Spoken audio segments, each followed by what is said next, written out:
The Iowa Hawkeyes just reversed this horrible narrative. Let's talk about it. My name is Aaron. And I'm Paul. And we are the Big Ten guys on the daily, ladies and gentlemen, pushing out Big Ten content, insight, rumors, analysis, whatever it might be, Big Ten, we're talking about it here. Paul, tell them what they need to do. 3 simple things that really help us out a ton. Just hit that like button, hit the subscribe button, and get those alerts on. We got a lot more great Iowa and Big Ten content coming. And we can guarantee you, if you do one of those 3 things, especially subscribe, the Iowa Hawkeyes will make the playoff.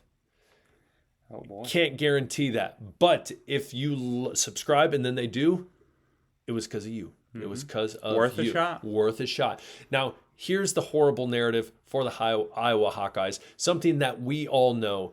Offensively, Paul, the Iowa Hawkeyes have been known to have a great running back.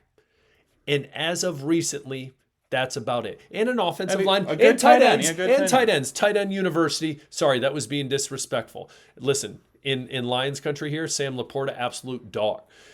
But with a running back that's been solid, behind a good offensive line, but running against usually a loaded box, because guess what? The quarterback play has not been ideal. But this year, with their quarterback, obviously we know Mark Gronowski is coming from South Dakota State as a huge pickup in the transfer portal, and we will talk about him in just a minute. But more specifically, we want to jump into Kamari Molton.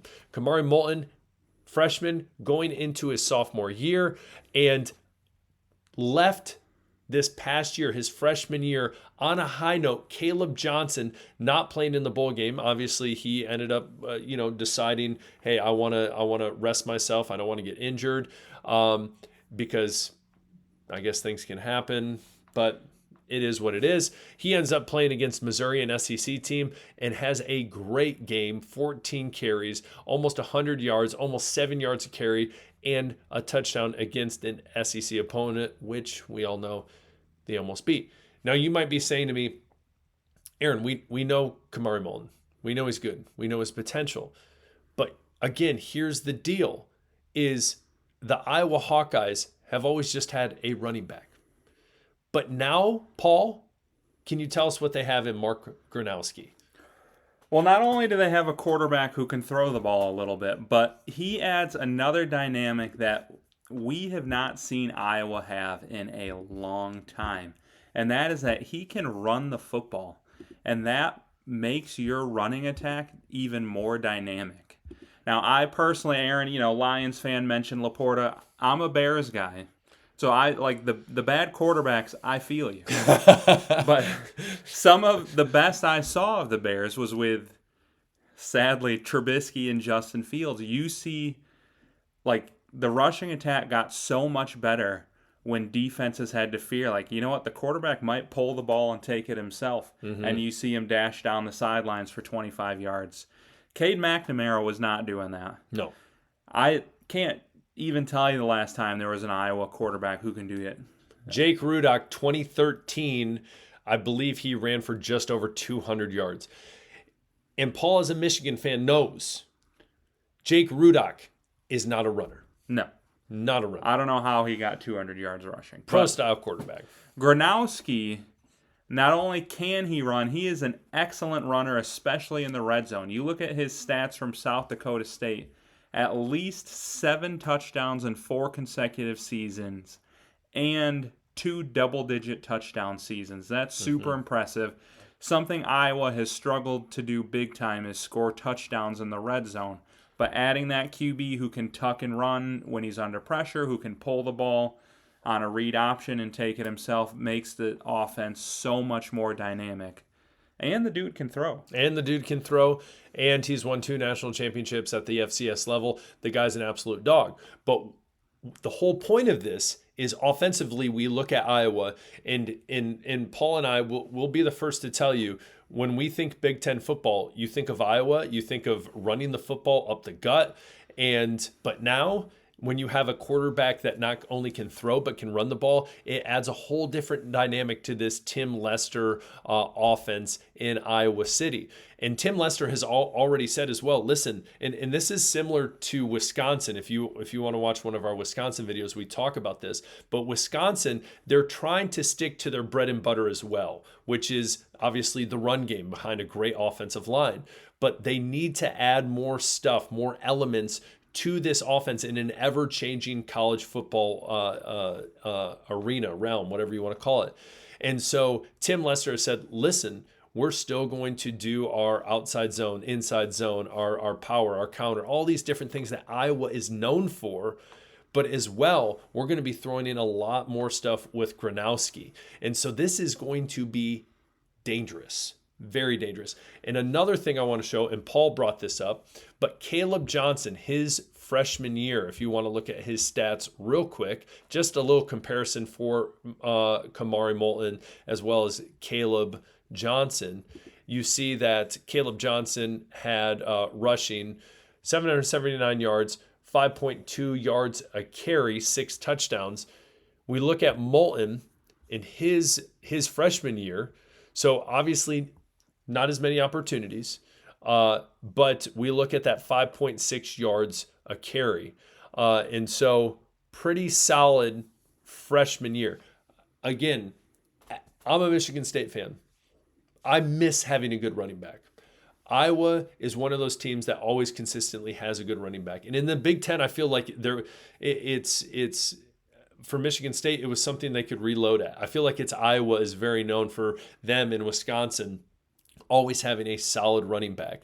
And so Kamari Molton paired with Mark Gronowski, dangerous. Mm-hmm. Very dangerous.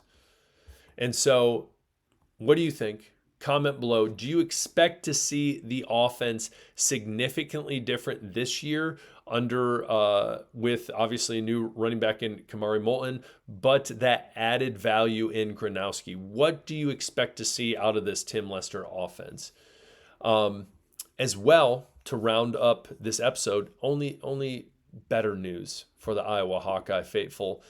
And that's Joe Clatt saying, listen, Mark Gronowski is the reason Iowa makes their first college football playoff. Now, before you say, hold on, timeout, they're going to make the playoff, Paul, explain it for him. There's a little bit of an asterisk there. He's not guaranteeing they're making the playoffs or making an official prediction. But what he's saying is, with this expanded playoffs, new teams are getting in every year. Last year, 5 teams made their first playoff. So he made a list this year. Those 5 teams were Arizona State, Boise State, Indiana, Penn State, SMU. 2 Big Ten schools. But he is like, all right, there's going to be some new teams this year. He listed off his teams most likely to make their first one, and he had Iowa as the 5th most likely, which there were 5 new schools last year. So, take that for what you will. But he brought up, not only, like we've said, is Gronowski just going to take this offense to the next level, but this was a good team last year. Mm-hmm. And they're returning 3 starters along the offensive line. They're returning a lot on defense. And they went 1-3 in games decided by 3 points or less. Tragic. You flip that to 3-1, and this team is a 10-11 win team, probably heading to the playoffs. And having a good quarterback who can escape trouble on third down, who can score in the red zone, get you those touchdowns instead of field goals, that's how you don't lose those 3-point games. Quarterbacks that aren't predictable. Gronowski, not predictable. He's going to be a challenge for defenses. Defenses aren't going to be able to just load the box on an Iowa team. They're going to have to respect Gronowski, his arm and his running abilities, on top of Kamari Molton, who I think will have a very good sophomore season for the Iowa Hawkeyes. But again, you don't see Michigan State on this list. You don't see probably not going to. No, not anytime soon. They made the playoffs once. That was a great time. They made it because Well, Yeah, I guess this they Iowa can't be video- on this list because they've made it. But yeah, That's true. don't bring up that. I know. I'm not going to bring it up. I'm That not was going to a bring it great up. game. That was a great game. So, anyways, what do you think about that, Joe Clatt? What he has to say? No idea why this woman's picture is on here, but we're going to go with it. She's smiling about Gronowski. Yeah, I think that's why she's there. she is pumped about Mark Gronowski. Tell us what you think. Kamari Molton, do you have high expectations for him?